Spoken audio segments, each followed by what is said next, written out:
So we are talking about sets, especially finite and infinite sets.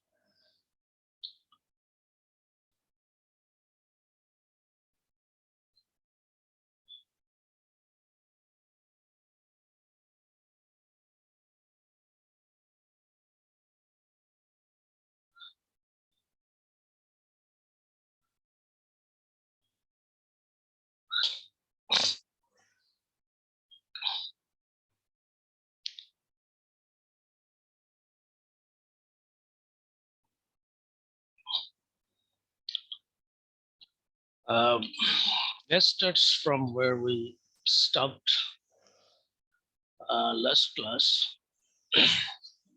You all hear me clearly? Yes, sir. Okay. Yes.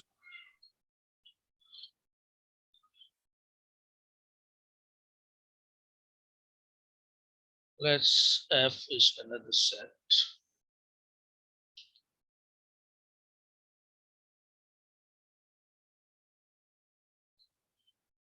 Let's say X is a real number.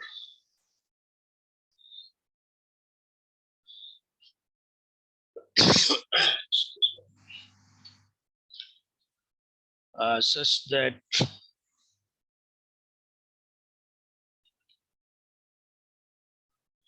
x squared plus 1 equals to 0.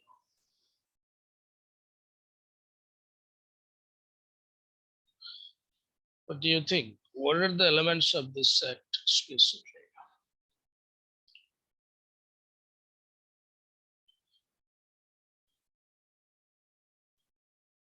Can somebody tell me where this R stands for the set of real numbers? This R is set of real numbers.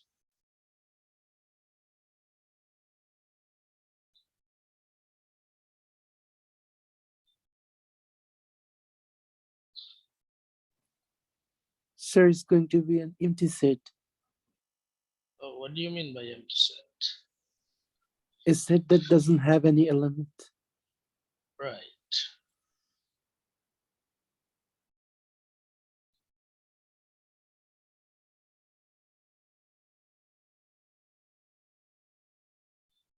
So this is a set that has no element in it. The set with no elements is called an empty set. Standard notation is the Greek letter P. So then what is cardinality of F? 0. 0.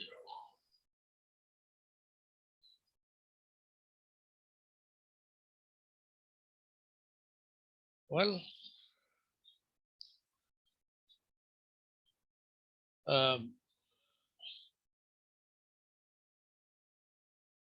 why is there not any element in real number set that satisfies this equation? Can somebody explain me? So in order for F to have any element, X has to be the root of a negative number. But that Okay, X has to be the root, a square root of -1, right? is sir. So what is wrong? So according to the definition of the set of real number, the root over of -n doesn't belong to this set. So it's a contradiction if we say that F contains X is equal to square root of -1. Well, as you said, like, what is the definition of a number to be real? Well,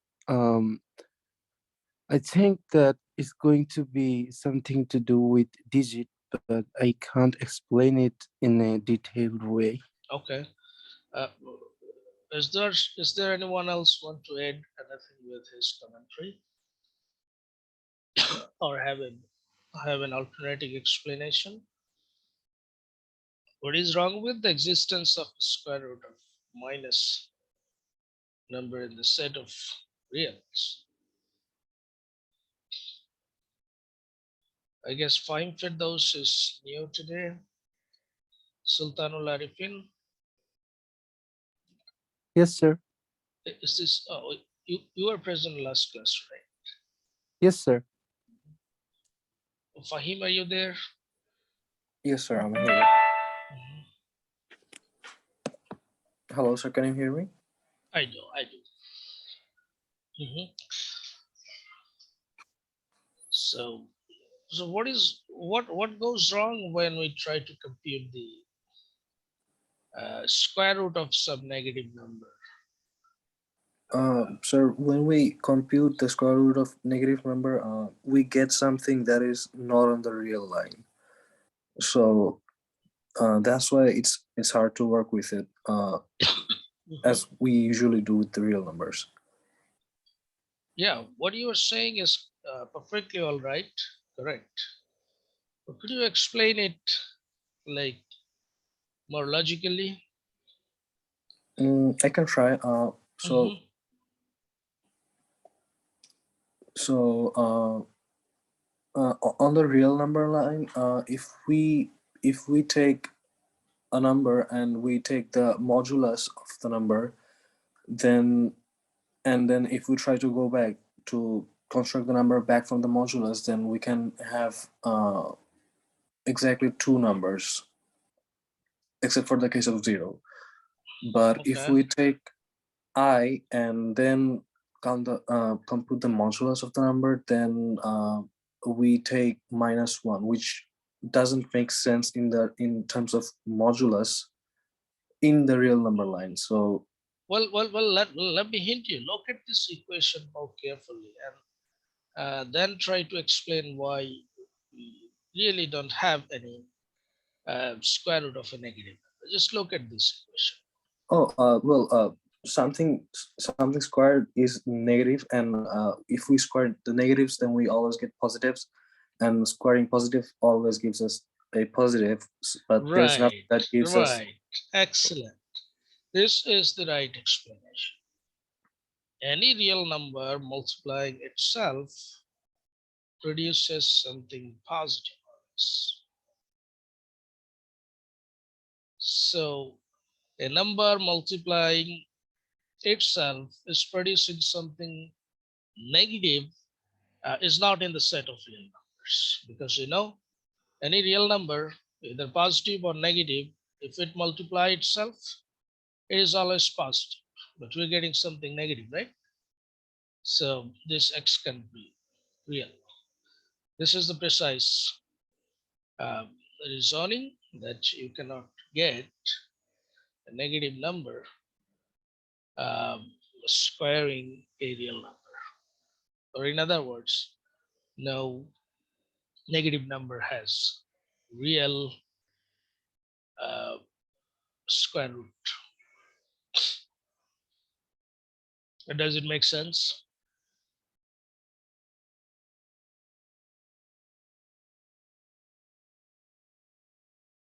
No.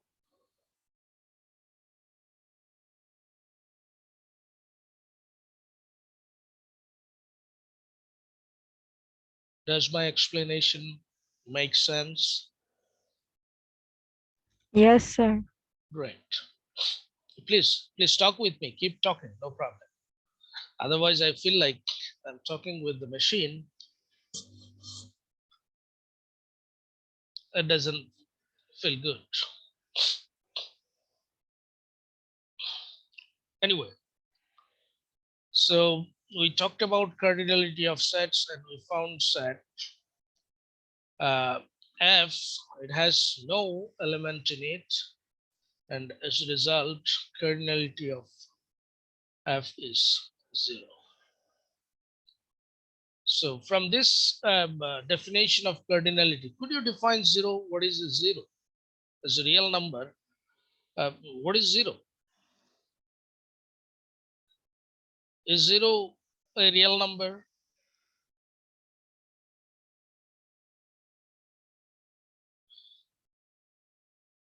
I'm asking you all some weird Yes, question. sir. Real number. What reality? What sort of reality it represents? Real and integer, and not positive and not negative. I'm saying like every real number can represent something real, right? Something um, exists. What sort of existence Sir, this zero represent? Yeah. I have a question that the word real is kind of confusing, and it's really hard to make sense in terms of linguistic understanding of the word real. I think Okay. Hmm. this doesn't make sense to me. I don't know why, but the word real is kind of confusing in terms of Okay. Okay. Okay. number. Let us set our terminology straight. In geometry, we'll have a line, and we have a reference point. We call it zero. And then if we go 1 unit towards right, 1 unit, it could be like 1 meter or 1 foot or whatever, 1 kilometer. Then we represents this point on this line to be 1, or in other words, the distance from this reference point O to the point, this point is 1 unit. And then if we go further another unit, we call it 2, 3. And similarly, if we go backward, then we have what, still 1 unit, but it is negative since we are moving backward, and so on. So when we say like 1 is a real number, that means this represents 1 unit of length, or you may translate it 1 unit of quantity, whatever it is. So in that sense, we are saying these numbers are real. And then any other numbers constructed from them, in a way, I mean, like fractions, their ratios are the real numbers. And uh, limits of sequence of numbers constructed from these numbers are real.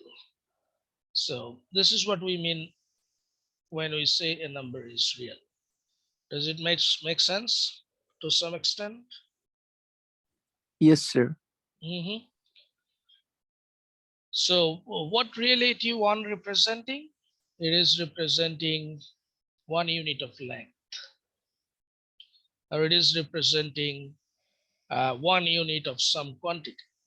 Like when we say $1 or 1 taka, it represents a certificate, so space value is 1. I mean, whatever this one is here. One what? 1 taka.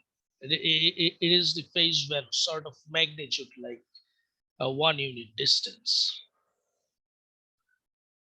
Anyway, so these are the real numbers, and their ratios are real numbers, and a sequence of uh, these numbers and their ratios, if it converges somewhere, that is also real numbers. So you can get real numbers from these integers, their ratios, and limit of the sequence of them.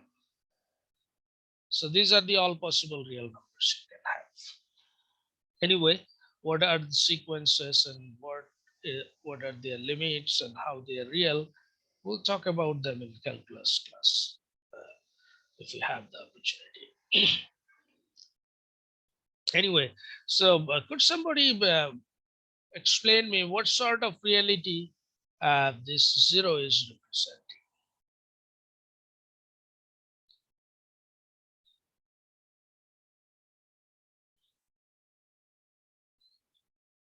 We said like there is no element in this set. So number of element in this set is 0. So what is really 0 signifying or representing in this particular context? An empty set. Yes, empty. Translated in another way, Nothingness. nothingness, emptiness, as you said, absence of anything is reality. Like if I ask you, like Fahim, how much USD do you have right now in your wallet? Zero, so nothing. In fact, there is no US dollar, right? Yes, sir. So it is a reality um, of having, um, I mean, absence of any USD in your wallet. So we represents this absence with this circle. So 0 is also a real number in this sense. Anyway, let's talk about what is the cardinality of set C.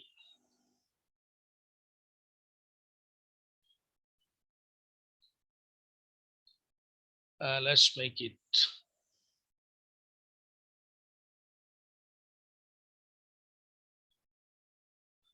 precise.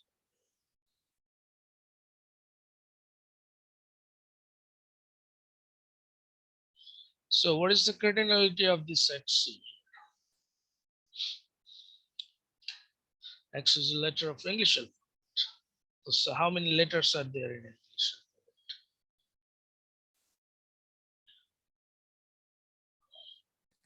So 26. 26.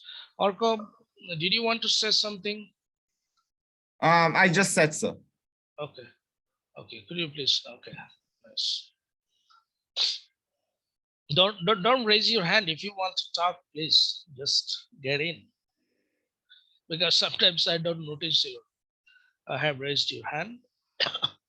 Yet you can raise your hand, but if I don't notice it, please speak up. What is the cardinality of the set E then?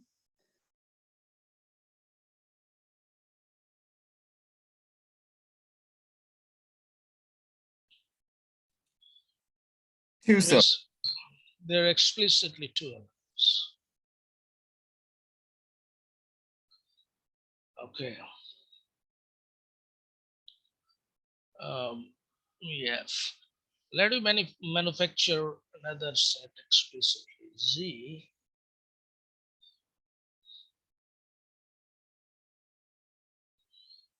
one minus 2 0. So what is the cardinality of this? So 3.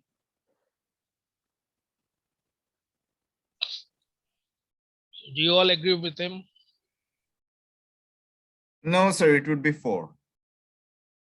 Okay, so first answer is 3 and second answer is 4. Let's add one more 1 here. Then what would be the cardinality? So 3. Still 3.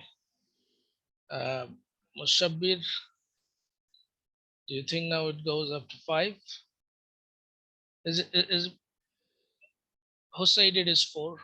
Please. Sorry, sir, it would be 3. Orko. Well, you don't have to be sorry. It's all right. And mistake. You made a mistake and you realized it. That's great. So when we said cardinality of a set, we only talked about the number of distinct elements in the set.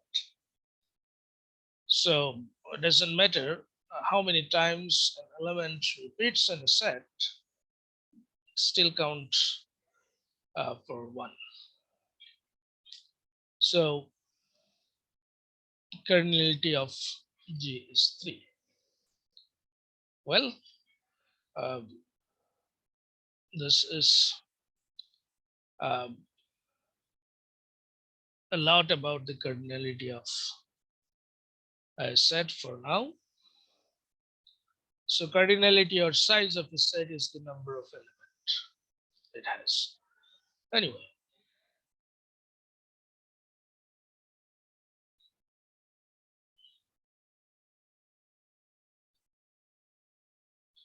set builder notations, we have used this notation so far, and this is called the tabular representation of your set, when you mention explicitly all possible elements of the set. And set builder notation is where you actually define the elements of the set. Expression rule. Okay, so they gave you a lot of examples. So please study all these examples. Did you all find this book, this textbook, or I should supply you all? Sir, I think you should just give us. I don't know where to look for it. Okay, okay. Then I will share this book with you all in Google Drive. Okay. Sir, yeah, is this the only book that we need for this course? Yes. Yes. Okay, sir.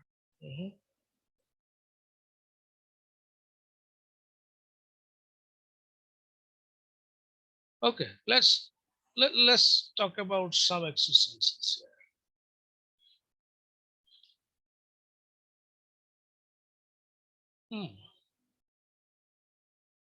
Write each of the following sets in set builder notation.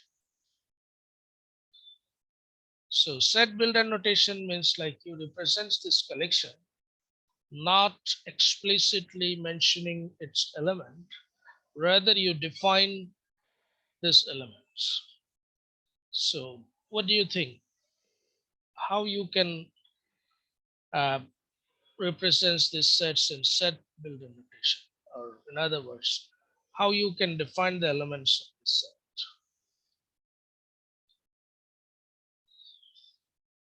So elements of this set is Sir, X or Rx, such that X, okay, 2, 4, 8, okay, go ahead.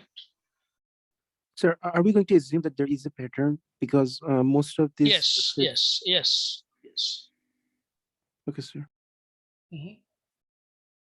So how we can define these elements?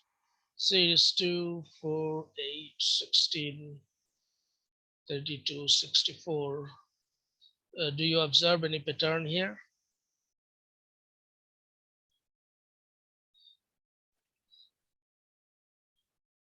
Just look carefully and you'll see like there is So every element is the multiple of 2 of the previous one.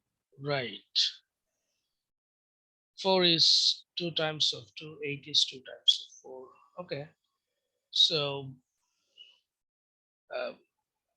very next element is 2 times of the previous element.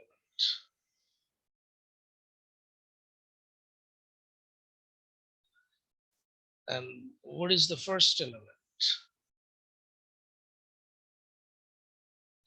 First element of this list is 2.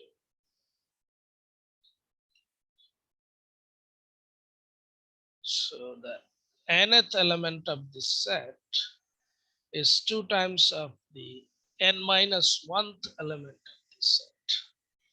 Do you all agree with me? We are starting at 2, and then we can define the successive elements of the set with this formula, right? Yes, sir. Have you ever seen this sort of definition of something? Can you recall the name of this sort of definition? A recurrent solution. It is a recursion, right? So what is the solution of this recursion? 2 to the power n. Sir, Exactly.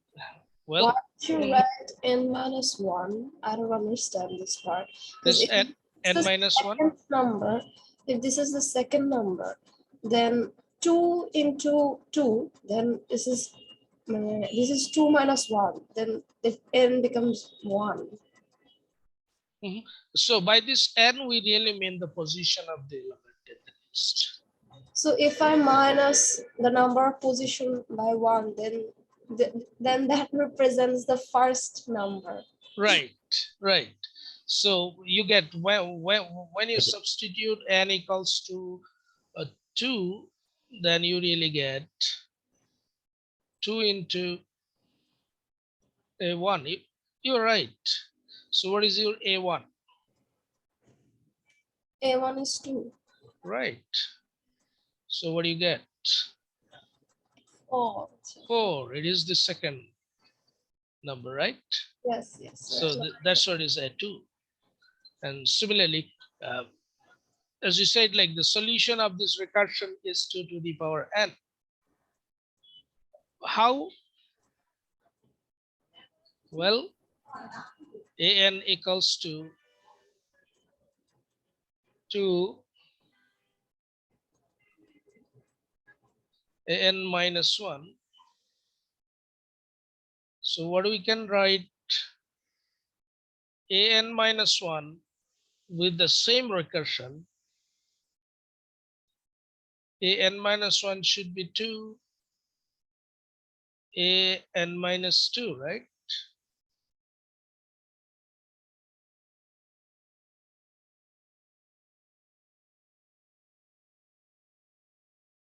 So 2 times 2 is 2 square.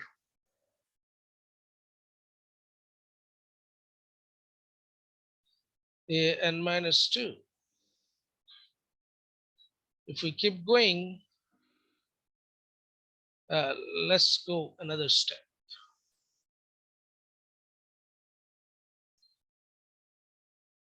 An minus 2 can be written as 2 times an minus 3, right?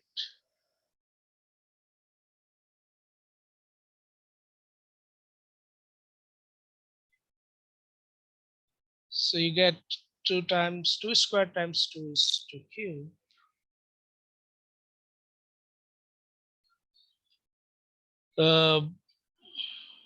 An minus 3. Keep going forever until you reach a1. That means 2 to the power n minus 1 a1.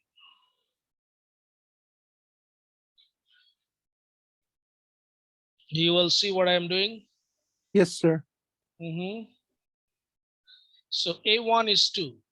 Now you can use your ground condition where recursion really stops. A1 is 2. So then you get 2 to the n.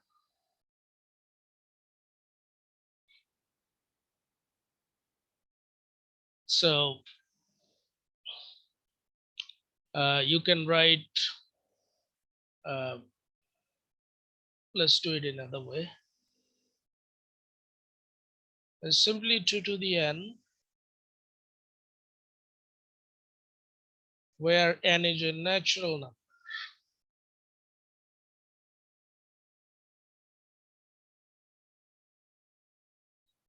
This is the notation for positive integers or natural numbers. So this is the set builder representation of this set. How about this one? We'll work out randomly few of them. How about this one? Say 3, 6, 11, 18, So the 27. difference between elements is an odd number, and the odd number is increasing in a proportional way. Okay, so the first difference is 3, right? And the second difference is 5, and this difference is 7. Oh, next difference is what? 18 to 27. 9. 9. Yes. So these are all odd numbers, and there is 11, right? Yes, sir. Okay, so you are starting at 3, and then, okay, so how can we say that? Let's say,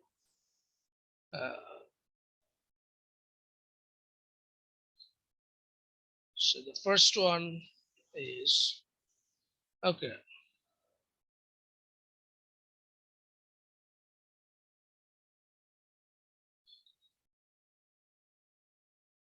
an minus 1. Fortunately, you can define it again in recursive mode, plus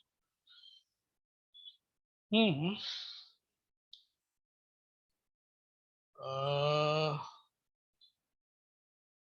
an minus 1, and the,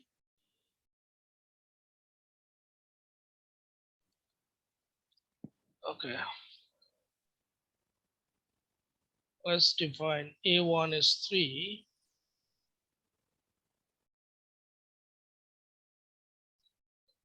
or we can define a1 is, let's define a1 is 0.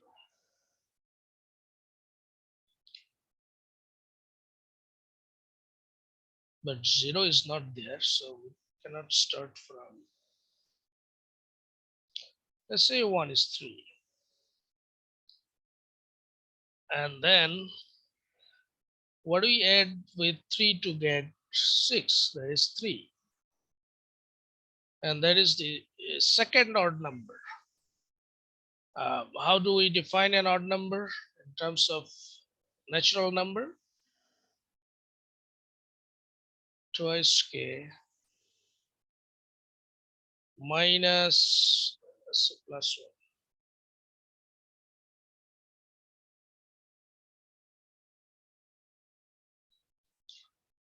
Oh,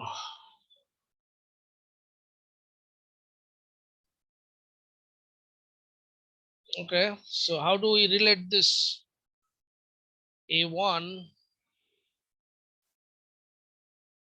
Let's say define it in terms of n.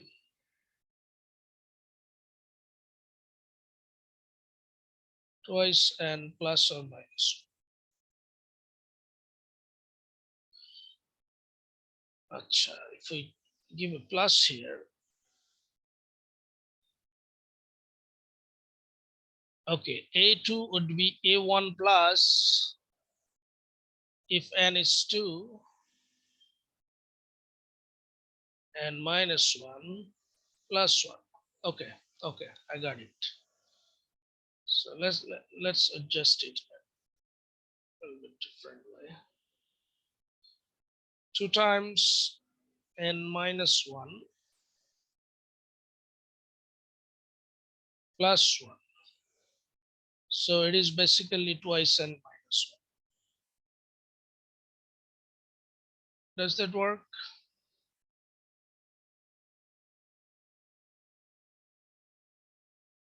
So if we add with this one twice n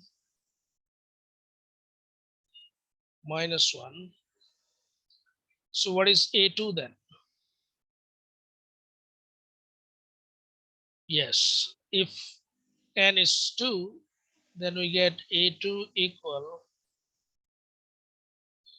a1, which is 3, plus if n is 1, we get, so sorry, n is 2, so it's 4 minus 1 is 3. So you get 3 plus 3 equals to 6. Yes. Similarly, let's say A3. I'm just verifying if we have written the recursion correctly in a couple of cases. A3 would be A2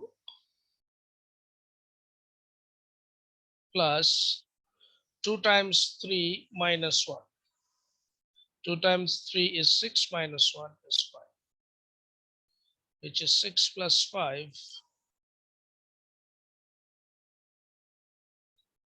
It's 11, right? And in case of A4, 11 plus 7, if n is 4, twice n is 8 minus 1, 7. Yes, we have found the right recursion. So now the question is, what is the solution of this recursion?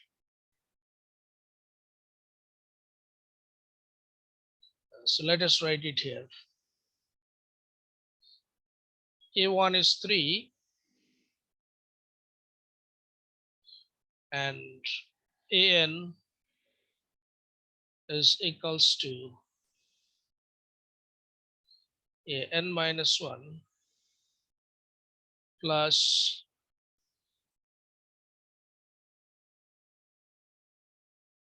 twice n minus 1.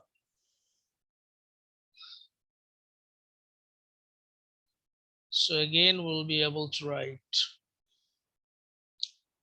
an minus 2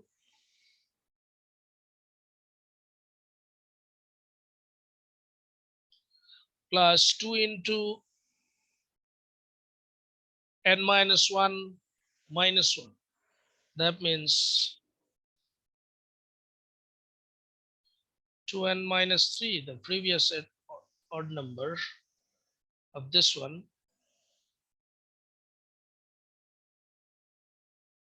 twice n minus 1. So if we keep going like this, we'll end up hitting a 1 at some point plus the odd numbers up to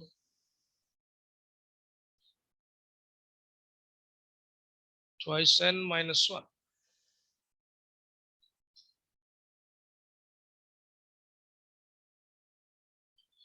That means 3 plus 5 plus up to twice n minus 1. Sir, the 3 has to be written again twice Well, because the 4 because the yes, 4 yes, you're right. So better write it here, right? Because A2 would be A1 plus 3, right? Do you agree?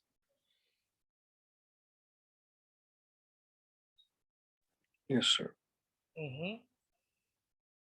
Good catch.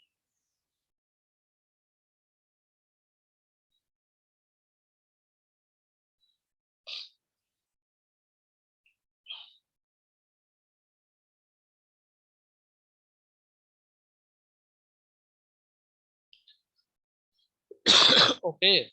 So now the question is, what is the sum of this part of the sequence series, finite series?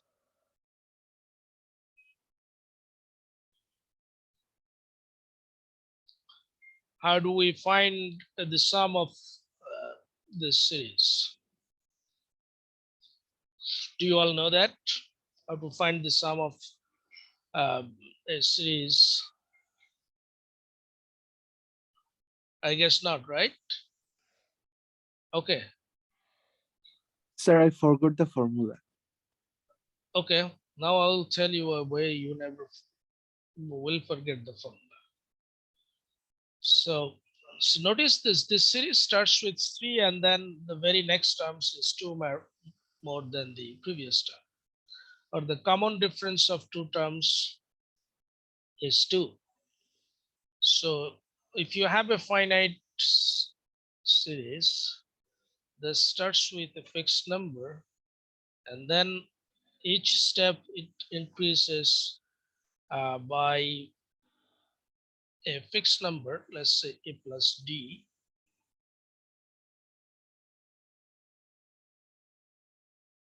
and then it goes up by another d, that is 2d,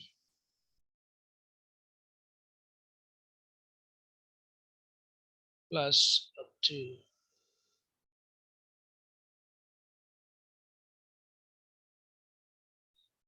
a plus n minus 1d.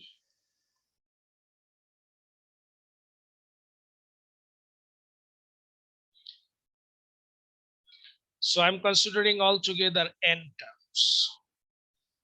A with no d added with it, a plus 1d, a plus 2d up to n minus 1d.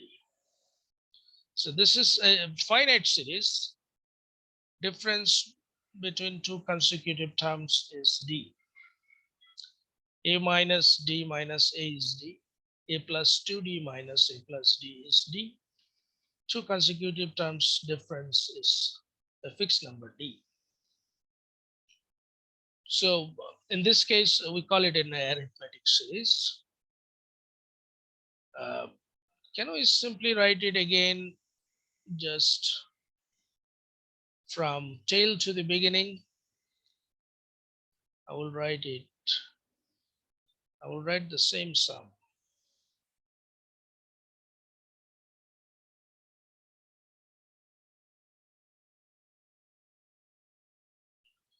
plus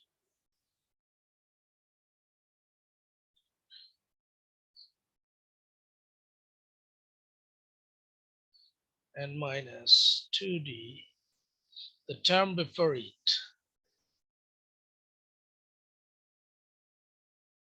And if you keep going, I just wrote the same series in reverse.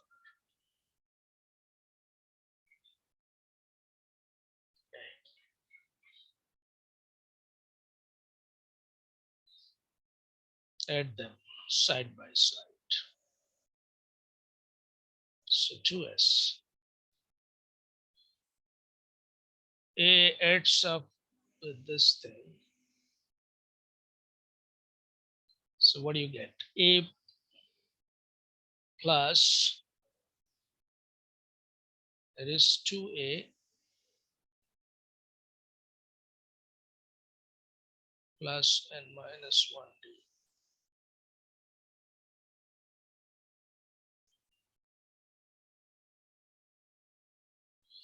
Right? And then plus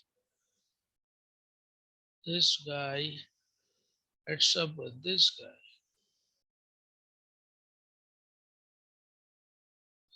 What do you get then? A plus a is 2a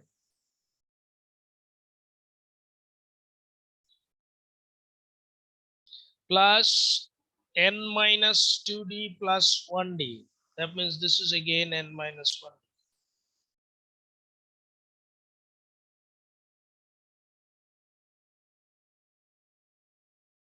Right? What do you think? What would be the next term?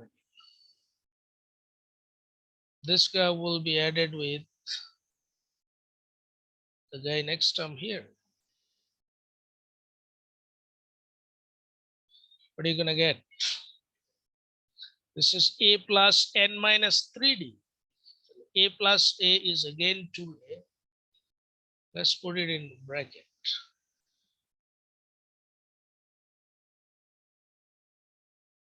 It's the first term. This is the second term. Again, you will get 2a plus n minus 1d. Are you all following me? Yes, sir. Great. Keep going. What is your final term? 2a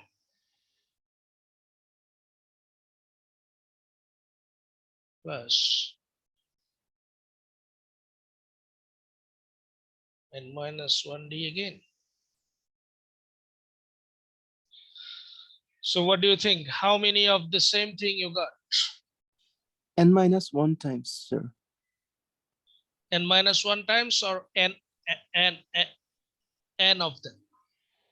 Sir, N minus 1 of them.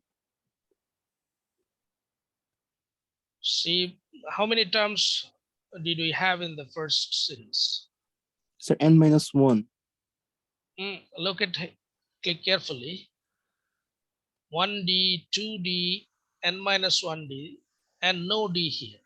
So altogether, Oh, sorry, sir. I didn't notice that. right. So you can say this is 0d.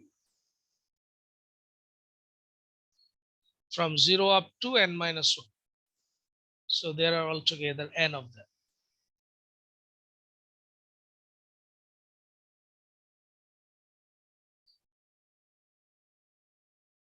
Right? Yes, sir. So a plus 0d, a plus 1d, a plus 2d, up to a plus n minus 1d. So altogether n of them, n terms.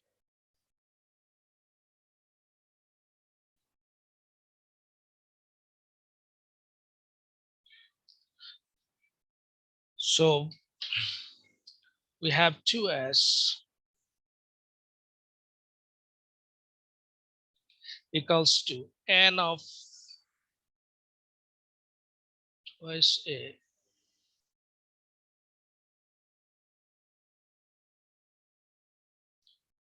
n minus 1 of d.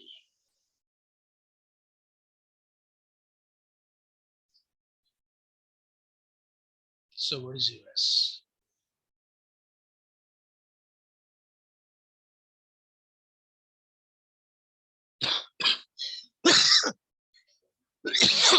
Excuse me.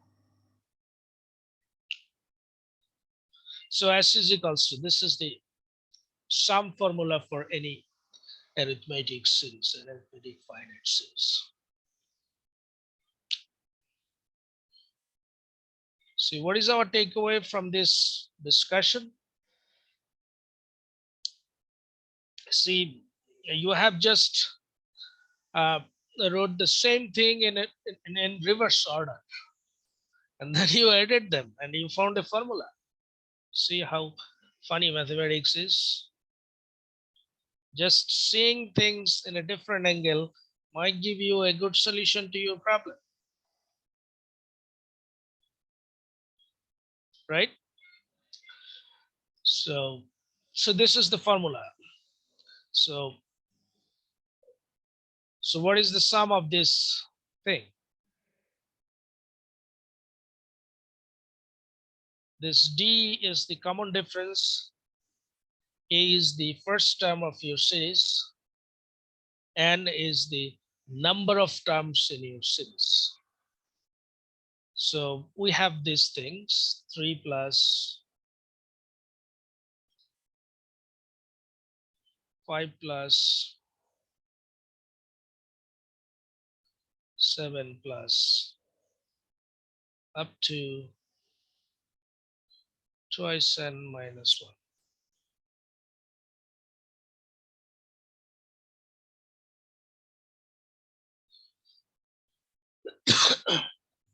How many terms? N terms. So what is our a? First term is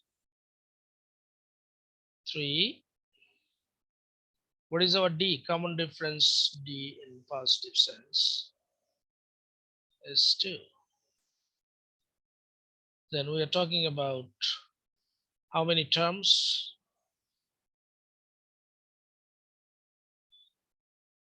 Up to twice n minus 1.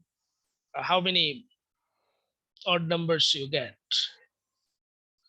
Let's say if n is 5, you get 3 odd numbers. from 3, 5, 7. Oh, sorry, 9 up to 9. You get 4 of them. So let's say n is 10. So how many odd numbers you get?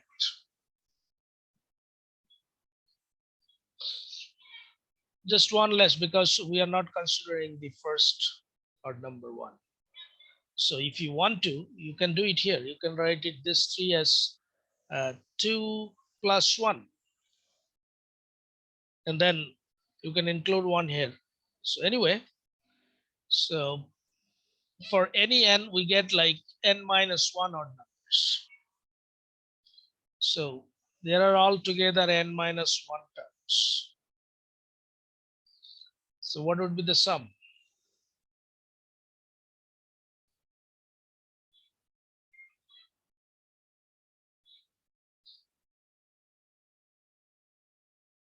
So n minus 1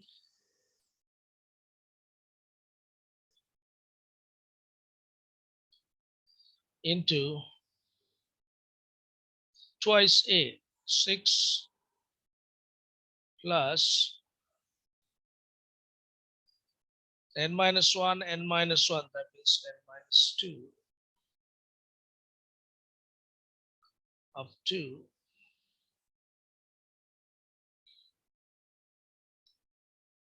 divided by 2. Now you simplify it and then take plus 3 with it to get the general formula for the solution of this recursion. Then you can represent this set in set builder notation very easily. Well,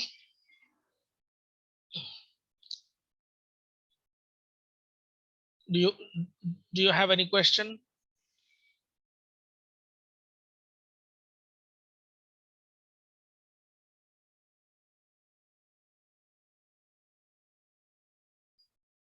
No question.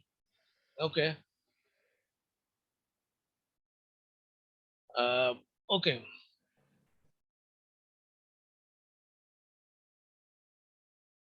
Number C. What is the cardinality of the set in number 29?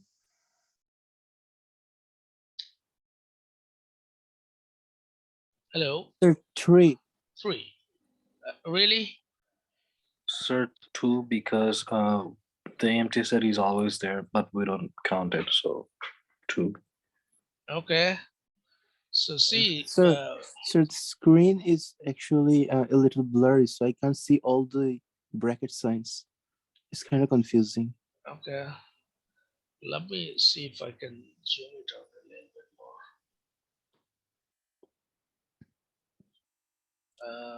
Yes, sir. The cardinality is 3, sir. 3. Yes, sir. Okay.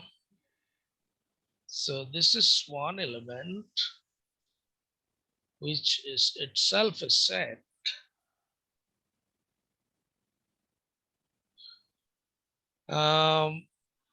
This is another element, and this is another element. So cardinality is 3, right? Yes, sir. So it is in fact set of sets. It is a set of sets. This set contains a set that contain 1 and another set that contain an element 2 and a set of element 3 and 4 and an element phi. Doesn't matter what phi represent, but still it is an element of the set.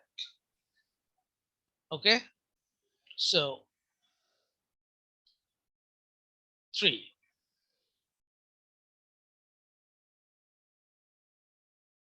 Someone said 2, considering the cardinality of phi is 0, but we are not, notice we are not computing the cardinality of an element of a set. Rather, we are computing the cardinality of the set itself. So as an element phi, its cardinality is 0, but it Sir, is an element of this set. sir, Therefore, we count is it it? here. Okay, I have a go ahead. question. Is it really valid to for a set to be an element of another set? Yes, yes. Sir, I have heard that this kind of validity actually creates a paradox called Russell's paradox. Russell's paradox. Yes, paradoxes are there. I heard that some logicians actually, said that this kind of idea of having set as an element of another set is Mhm. illegal because of that paradox. Like there are, that is actually equivalent to the axiom of choice. Sometimes axiom of choice creates like paradoxical thing, but yet um, axiom of choice sometimes help you to prove something. Anyway, we'll talk about Russell's paradox and things in the next class. For now, let us only count the number of elements of the set. Okay, we'll talk about Russell's paradox. Hopefully tomorrow.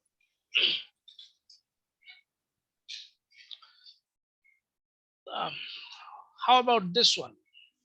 33. That should be uh, the easiest one, right?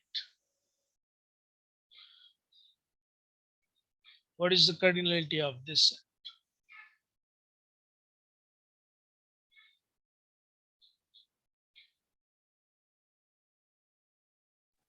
So -9 to +9, so Mhm. 19. -9 to 0 to 9 is 19.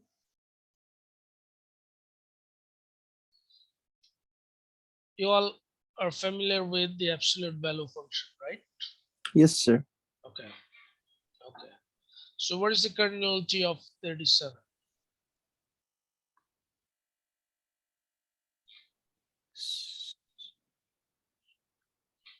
To X 0. 0. There is no natural number. The square is less than 0. Great. Okay, sketch the following sets of points in the xy plane. So now we are talking uh, about intervals. Do you have any familiarity with intervals? So let me define the intervals first.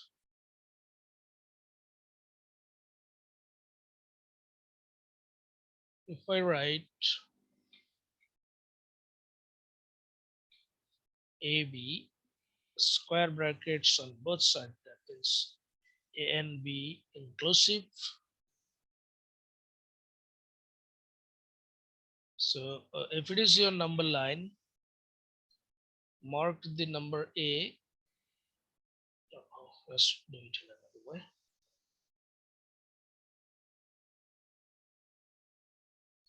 Let's say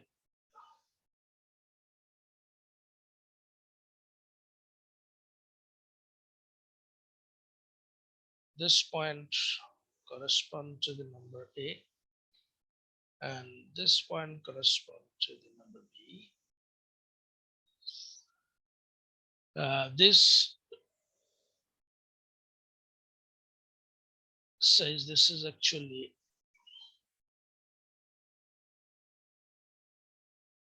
all real number x that is less than or equal b, greater than or equal a.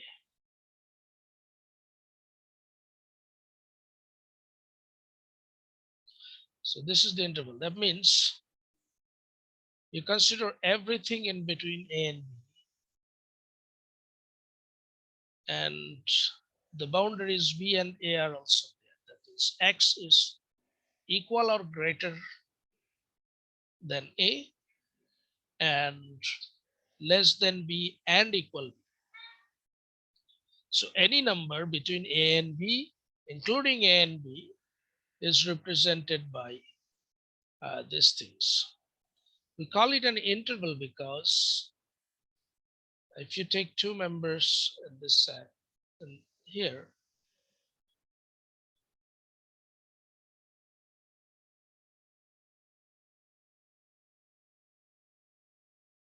then anything in between X and Y is again there. If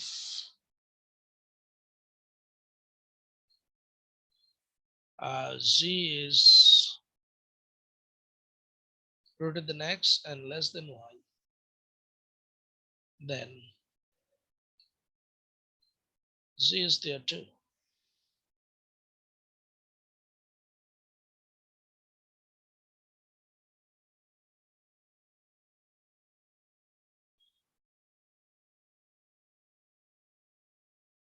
So any set having this property, if you take any two arbitrary element of the set and then anything in between them uh, is also in that set, is called an interval of a real number. So any subset of real number that has this property is called an interval. And we call this as a closed interval because we are considering the boundaries in our set as closed. Closed interval. Then in that case, we would like to fill up this circle here to indicate that boundaries are inclusive. How do we do that? Anyway, let's see if I can do it. Oh, I don't know.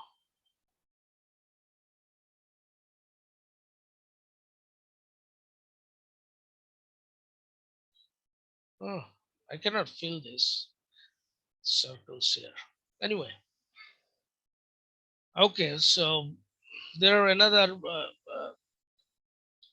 type of interval. You can write it like X such that. Now we'll exclude the boundaries. X is less than B. X is greater than A. This is written as, oops.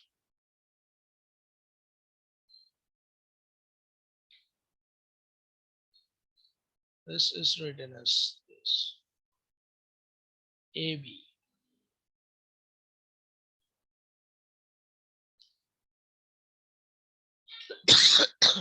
Using parenthesis instead of the square brackets. So parenthesis means we are considering any number in between A and B, but A and B are not in our set. That means we are excluding the boundaries. So we'll make the term boundaries precise later on, but for now it is the end point of some uh, lapse of time or some lapse of distance.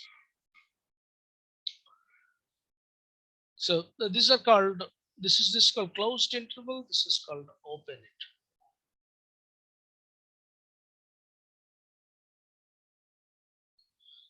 Again, any subset of real numbers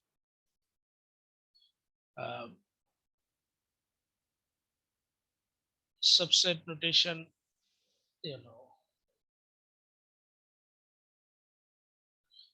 having this properties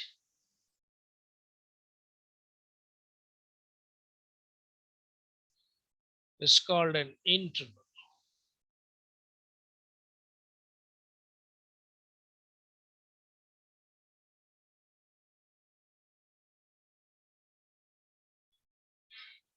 VAL. Okay.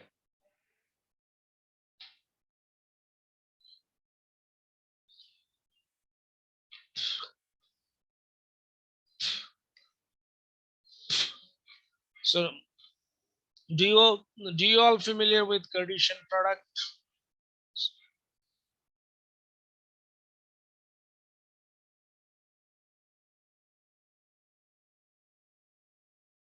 So before going to the Cartesian product, let us talk about there are two more types of intervals, which is closed open interval. The left boundary is inclusive, right boundary is exclusive. So this is first bracket, this is square bracket, or it could be of this type. Left end is open, right end is inclusive. Conventionally, we say this is closed open interval, and this is open closed interval. This is closed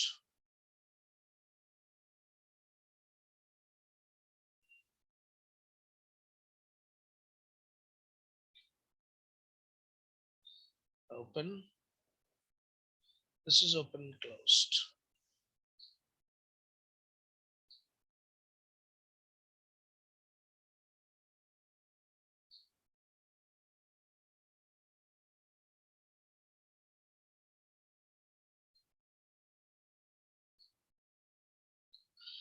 Any question about the intervals?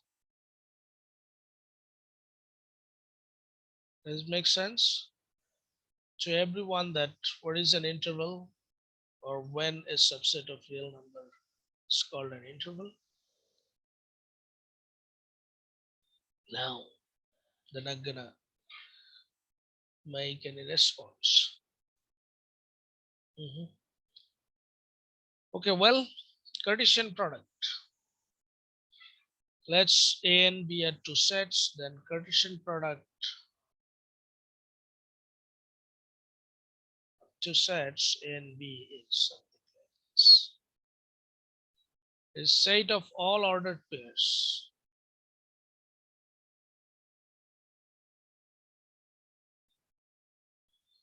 X and Y such that X is coming from the set A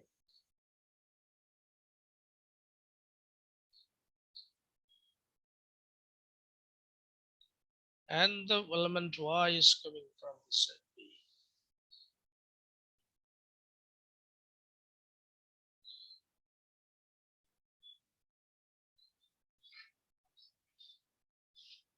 So this is called an ordered pair.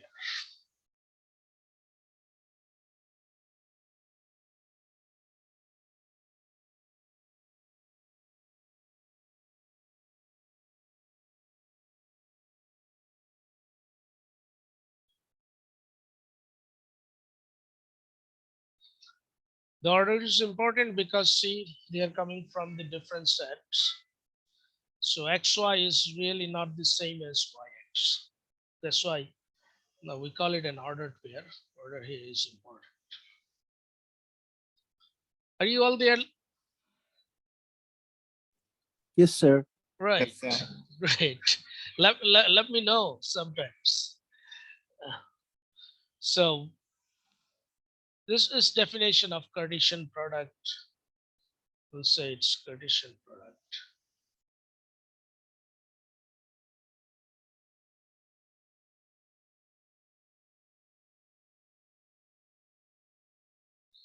Cartesian product of sets. Sort of we are multiplying two sets. For example,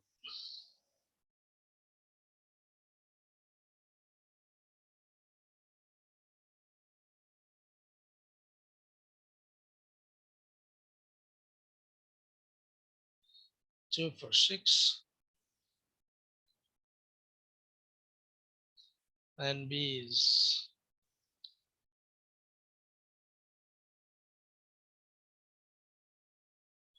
1, 3.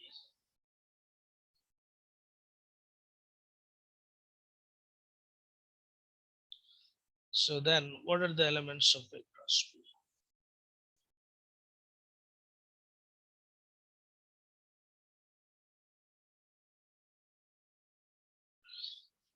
Um, could you please tell me what would be the elements of A cross B?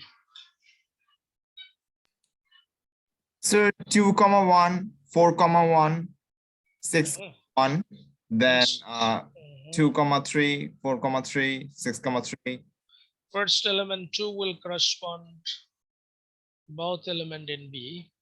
You're right, but I will do it another way.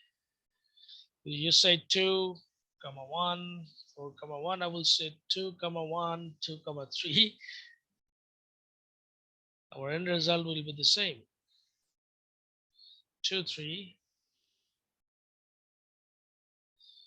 and then 4, 1, 4, 3,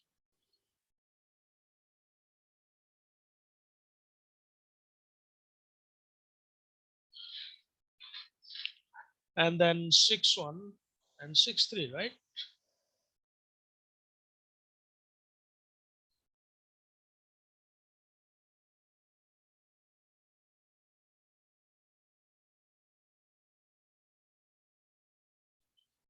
So Cartesian product is in fact a set of ordered pairs.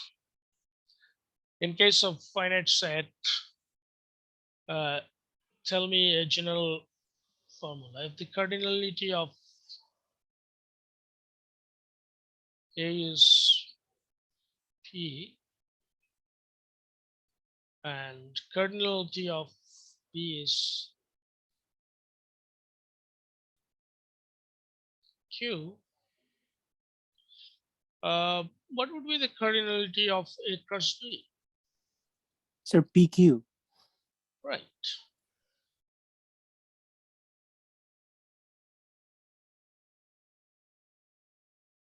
P times Q. Well, what is the cardinality of an integer? Now you know, like if I write something 0 to 1,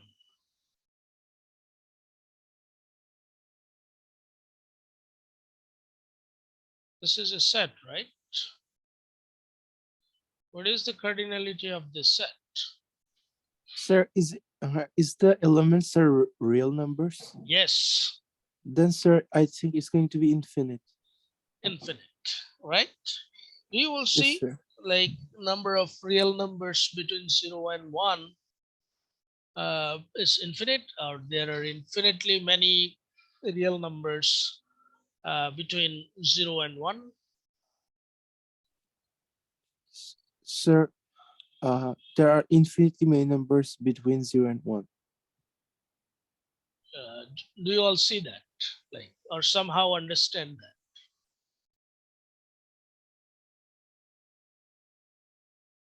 Yes, sir.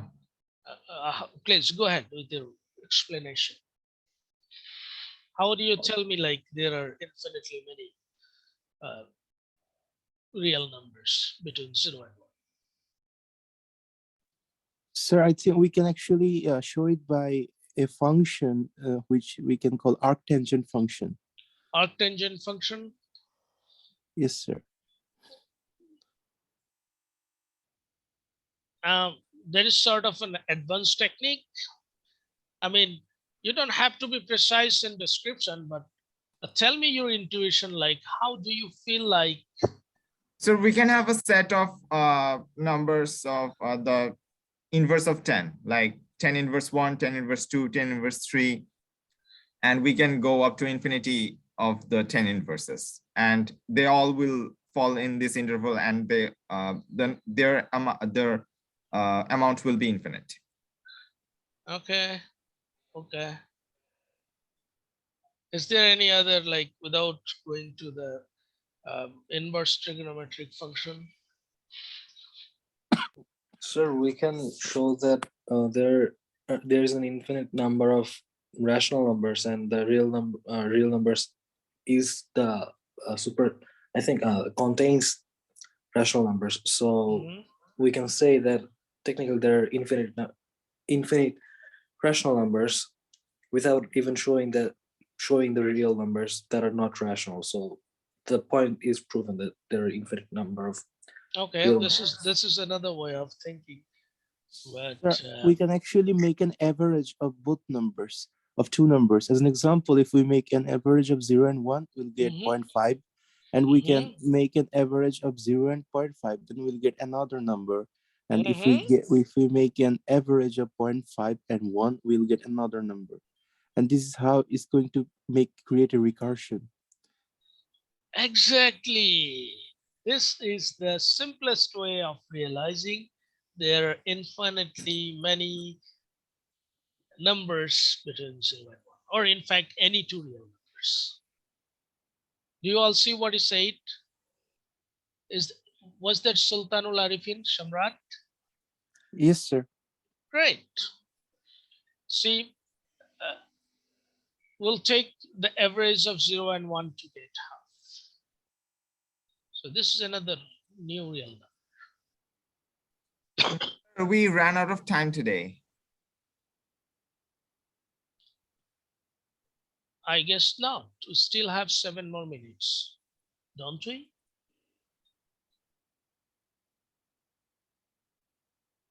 It is 9:23, right?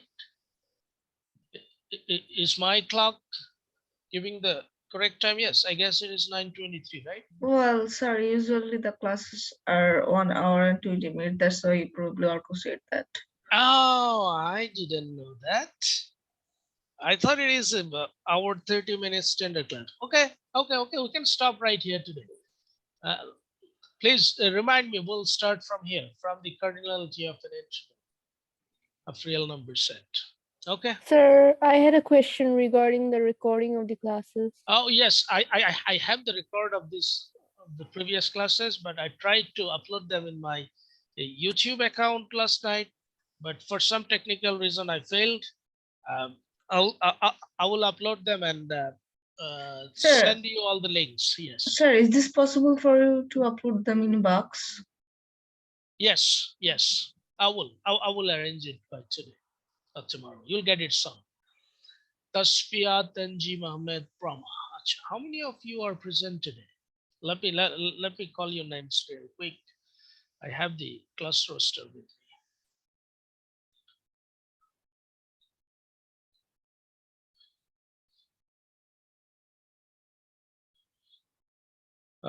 It is the second class. Mehjabin Pushpa. Are you present, sir? Yes, okay. sir. Were you present last class? No, sir. No. Okay. Fatima Fiza. Or Fiza. Here, sir. Fiza. Here, Fiza. sir. Okay. First one was correct. Right. Were you present, Fiza, last class? No? Yes, I was, sir. Okay. Fahim Firdaus. Saw Yes, him sir, today. present, but I was at last class, so. Okay. Sayyid bin Miraz. Sayyid bin Miraz is not here today. Mahdiuddin Ahmed. Mahdiuddin Ahmed. Not here. Mahima Chaudhary. Mahima Chaudhary. What happened? They registered for the classes and they are not here yet. I'm sending all of you the links through emails. Are they not checking their emails or what's going wrong? I don't know. Tasfiat Tanji Mohammed. Yes, sir. I wasn't present yesterday, last class. Okay. Masharat Wasi Tahash. Present. Last class. Okay. Sumaya Freen Fatima. You are present today. How about the previous class? No. No. Ritik Rainath. I guess I saw him last class. Is he not present today? Sir, he was present, but he left a few moments. Okay. Miraz Ghani. No, Marjan Ghani. Marjan Ghani is not here. Fardin Rahman.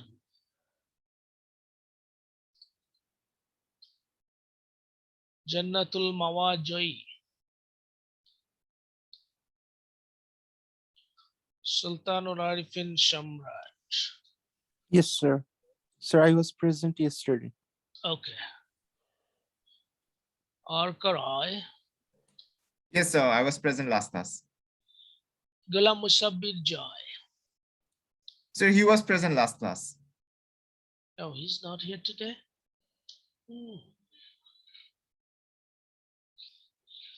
So 1, 2, 3, 4, 5, 6, 7, 8, 9.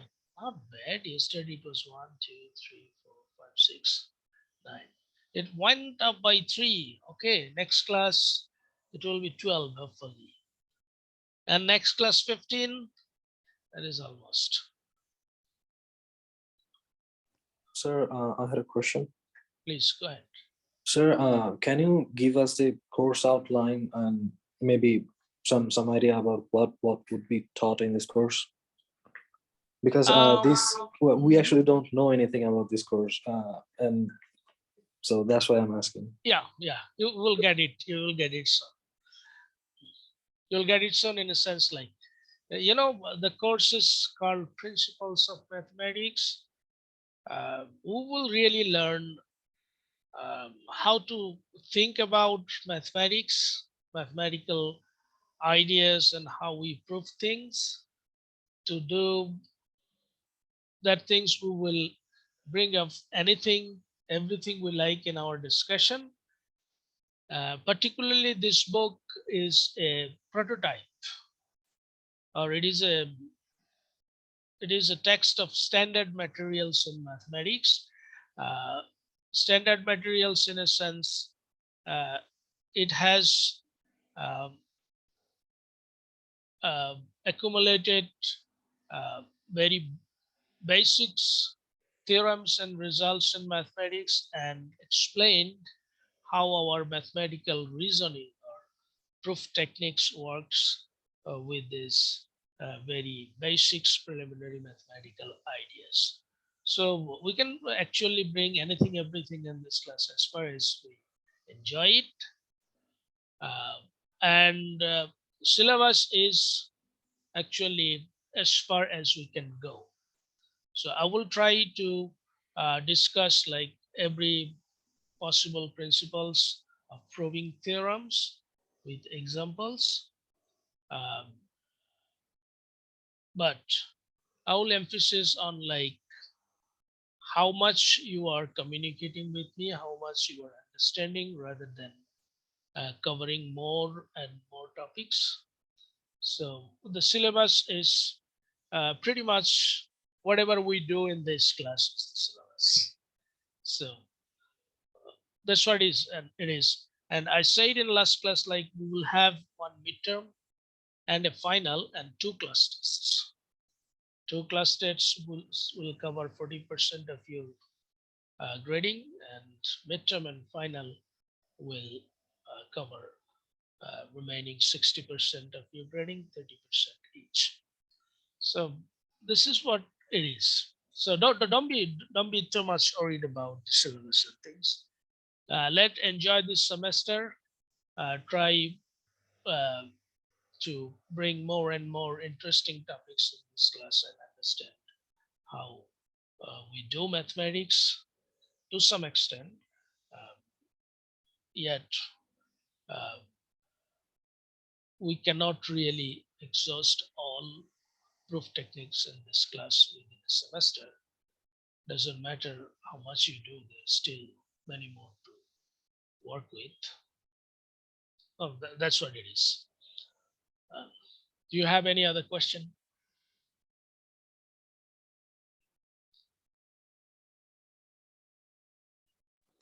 No, sir. Okay. Yet you will get a syllabus. I'm teaching at Breck University for the first time. That's why I'm a little bit not familiar with all those online stuffs of Breck U. So to align all these things, I'm taking a few days. You will get a syllabus. So, yes.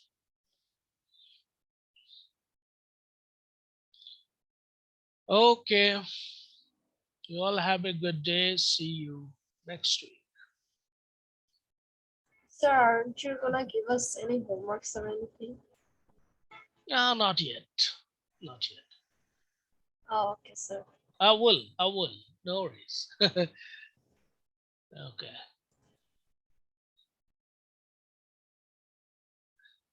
Okay, bye-bye today. Assalamu alaikum, sir. Alaikum Goodbye, sir. assalam. Goodbye.